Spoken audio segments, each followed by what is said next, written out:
नाव पर बिठाऊंगा, गंगा के पार पहुंचाऊंगा, मांगूंगा नहीं कुछ प्रभु आपसे, न नाथ उतराई चाहूं, कुछ नहीं मांगूंगा, ऐसे ही उतार करके चलाऊंगा। आपको विश्वास नहीं हो रहा होगा ना, मैं पहले बोल चुका हूं कि नाव चलेगी तो घर में भोजन जाएगा। आप राम जी विश्वास नहीं कर रहे होंगे ना, मैं आपकी सौगंध लेता हूं, आपके पूज्य पिताजी की सौगंध लेता हूं राम जी, कुछ नहीं मांगूंगा। मैं सौगंध लेकर कहता हूं प्रभु कुछ नहीं मांगूंगा। केवट जी ने जैसे श्री चक्रवर्ती जी और प्रभु की सौगंध ली, लक्ष्मण जी आवेश में आगे निकाल लिए, बाण मार दूंगा इसको। इसकी हिम्मत कैसे ही पिताश्री और भैया की सौगंध लेने की। केवट जी राम जी को देखे, लक्ष्मण जी को देखे, बोले बड़ा भाई मांग रहा है और छोटा भाई बाण दिखा रहा है। लक्ष्मण जी आपको क्या लग रहा है, अभी मेरे मन में जीने की चाह बची है, अब के पहले जीने की चाह थी, अब आप सब पूरा हो गया, अब कोई चाह बची नहीं है। आपको क्या लग रहा है, आप मार देंगे तो मैं मर जाऊंगा? मैं मरूंगा नहीं, मैं तर जाऊंगा। लक्ष्मण जी पूछे कैसे? केवट जी बोले मैंने सुना है मरते समय आपके भैया का नाम यदि आ जाए वो जीव तर जाता है, आप बाण चलाइएगा, मैं मरूंगा, मेरे मरते समय आपके भैया का नाम मुख में नहीं रहेगा, साक्षात आपके भैया ही मेरे आंखों के सामने रहेंगे। कौन ऐसे मरेगा संसार में, तुरंत मारिए। मैंने सुना है मेरे बच्चे अभी छोटे छोटे हैं, इतने भी बड़े नहीं हैं कि मैं मरूं तो मेरे मुख में गंगा जल डालेंगे वो, लेकिन मुझे इस बात का दुख नहीं है, क्योंकि आप जैसे बाण मारेंगे ना, गंगा जल छोड़िए, बगल में गंगा जी, बगल में गंगा जी है, बाण लगते सीधे गंगे जी में कूदूंगा और तब तक पीता रहूंगा जब तक मरी ना जाऊं। आप क्या समझ रहे हैं, आप मार देंगे तो मैं मर जाऊंगा? तरने के लिए तो खड़ा हुआ हूं यहां पर, तुरंत मार दीजिए लक्ष्मण, जब विलंब मत करिए। ऐसा बहुरी की अस प्रभु बन ही बनावा, दोबारा ऐसा कभी बनेगा क्या? तुरंत मारिए। लक्ष्मण जी राम जी से बोले भैया ये तो बड़ा ज्ञानी है, मूर्ख मूर्ख कह रहा था अपने को। लक्ष्मण जी बाण भीतर रख दिए। केवट जी बोले प्रभु मर जाऊंगा, लेकिन जब तक पांव नहीं पखारूंगा नाव पर पांव रखने नहीं दूंगा आपको। सुनि केवट के बैर प्रेम लपेटे अटपटे, बिहसे करुणा चितई जान की लखन। केवट भैया की अटपटी वाणी को सुनकर, अटपटी क्या है? एक हमारे कलकत्ता में हमारे पिताजी के मित्र हैं, वो भी हैं, आरपीएफ में सिपाही थे, आरपीएफ में सिपाही, हम लोग उनको बम बम बाबा कहते थे। बम बाबा हो तो वो अद्भुत महापुरुष, ब्रह्मचारी, अविवाहित बम बम बाबा, एक हाथ में सरकार झोली, एक हाथ में राइफल, झोली में हाथ डाल के माला लेके जॉब करते थे, एक हाथ में राइफल, वो आरपीएफ पुलिस का वर्दी पहन के, अब पूरा ऊर्ध्वपुंड लगा के, तिलक लगा के, अब वो ड्यूटी करते थे। यहाँ के बाल उड़ गए थे तो तिलक यहाँ तक लगाते थे, जैसे पंडित जी हमारा लगाओ था, यहाँ तक सरकार तिलक लगा के, एक हाथ में झोली माला, एक हाथ में राइफल लेके ड्यूटी करते थे बम बम बाबा।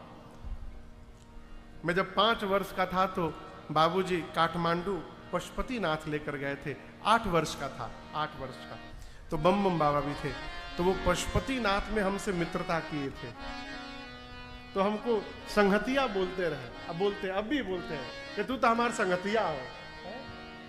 तो एक दिन घर में बड़ी अद्भुत सत्संगी,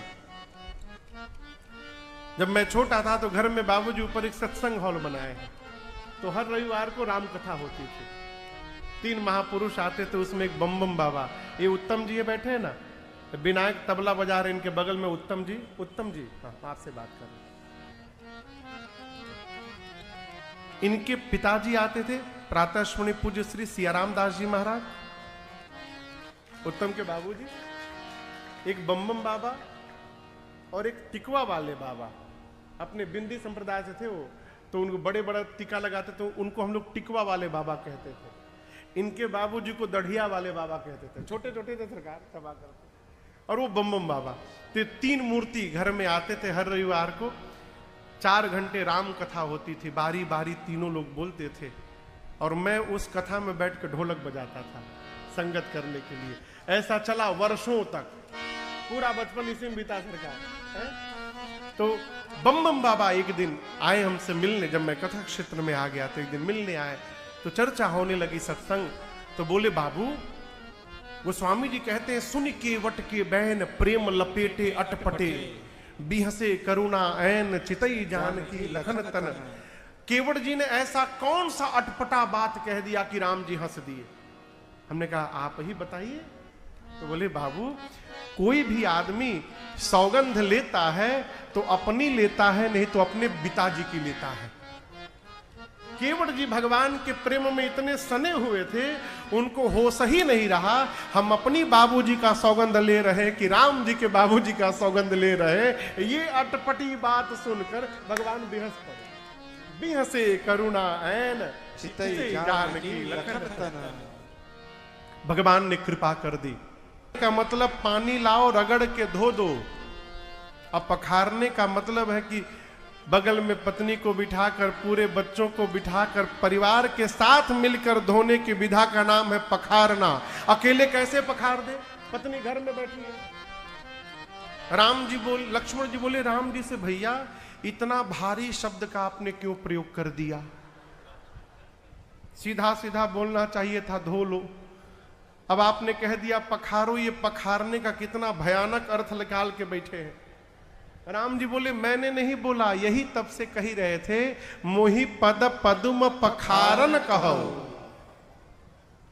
राम जी ने अनुमति दी। केवट जी दौड़े घर की ओर, और बाहर से ही घर के बहुत दूर से पत्नी को, बच्चों को बुलाने लगे। अरे प्रभु रुख पाई के केवट भैया दौड़े हैं, अब बुलाई बालक घर नीहू। पूरा परिवार एकत्रित हुआ।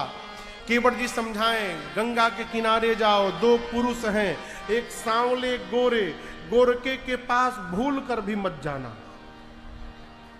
हर बात में बाण निकाल लेता है मारने के लिए। जो सांवले वाले हैं बोलते ही नहीं है, उनके पास जाना और जाकर बंदी के चरण चहु देसी बैठे घेरी घेर। प्रणाम करके उनको चारों ओर से घेर करके बैठ जाना। पत्नी बोली घेरना क्यों है? केवट जी बोले 3 घंटे से मैं खड़ा किया हूं, 3 घंटा भी और खड़ा करना है। घिरे रहेंगे तो भाग नहीं पाएंगे। केवट जी का परिवार गया, भगवान को प्रणाम करके चारों ओर से घेर करके बैठ गया। लक्ष्मण जी मनी मन बोले और पांव धुलवाइए। घेराबंदी शुरू कर दिया इसने। केवट जी दौड़े घर में। सरकार घर में जाकर केवट जी सोचे कठौता ले चलूं कि कठौती। सोच रहे कठौती स्त्रीलिंग है और कठौता पुल्लिंग है। यदि जड़ी बूटी का सही में प्रभाव हो गया तो कठौती ले चलूंगा, स्त्रीलिंग है, ये औरत बन जाएगी कठौती।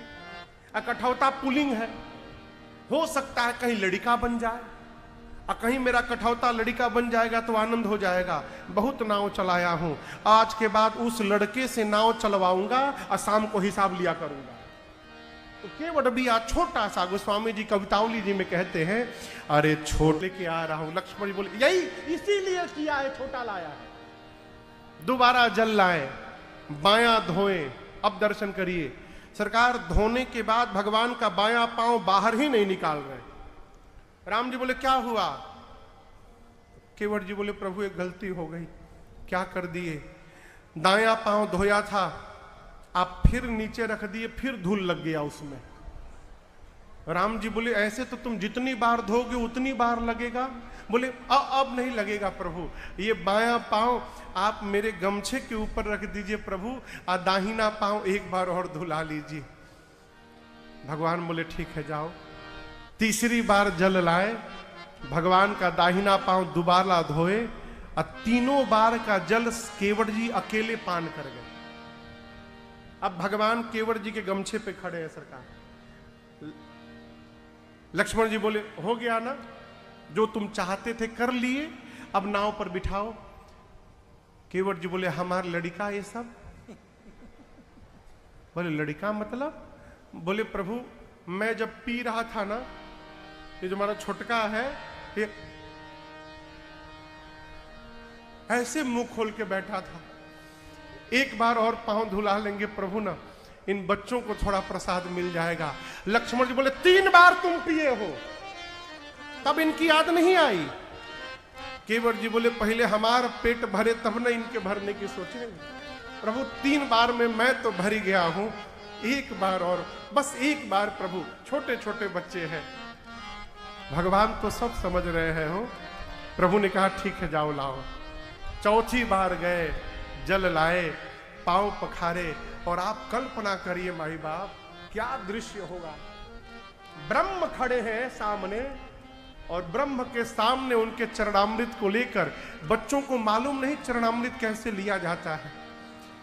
केवट भैया अपने हाथ से बच्चों का मुंह खोल खोल के और उनके मुख में चरणामृत डाल रहे हैं।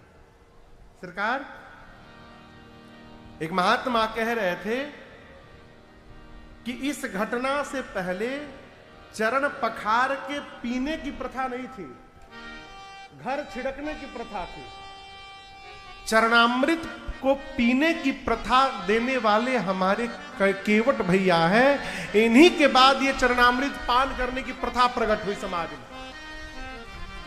पूरे परिवारी जनों को चरणामृत पिलाया। भगवान देखकर मुस्कुरा रहे हैं।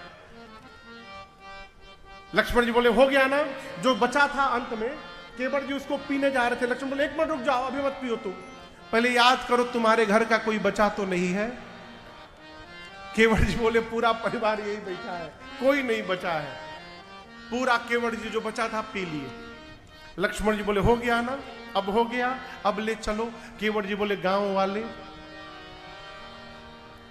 वाले प्रभु आप तो लोग उस पार उतर के चले जाएंगे, हमको लौट के इसी गांव में आना है, गांव वाले हमको छोड़ेंगे नहीं प्रभु। इसके बाद तो कोई बचा ही नहीं, गांव वाले के बाद कौन बचेगा प्रभु। आखिरी बार बोल रहा हूं प्रभु, एक बार और धुला लीजिए। 5वीं बार गए, जल लाए। भगवान ने कहा पांव पखारे, और कल्पना करिए पूरे गांव को चरणामृत बांटा। केवट भैया ने 2 घंटा समय लगा, 2 घंटा पूरे गांव में घूम घूम के चरणामृत बांटे। बांट कर आए इधर, लक्ष्मण जी आग बबूला। जैसे केवट जी को देखा, लक्ष्मण जी बोले एक शब्द नहीं बोलोगे अब तुम, चुपचाप उस पार ले चलो। केवट जी सोचे अब बोलूंगा तो मार डालेंगे। केवट भैया राम जी से जाकर प्रणाम करके बोले प्रभु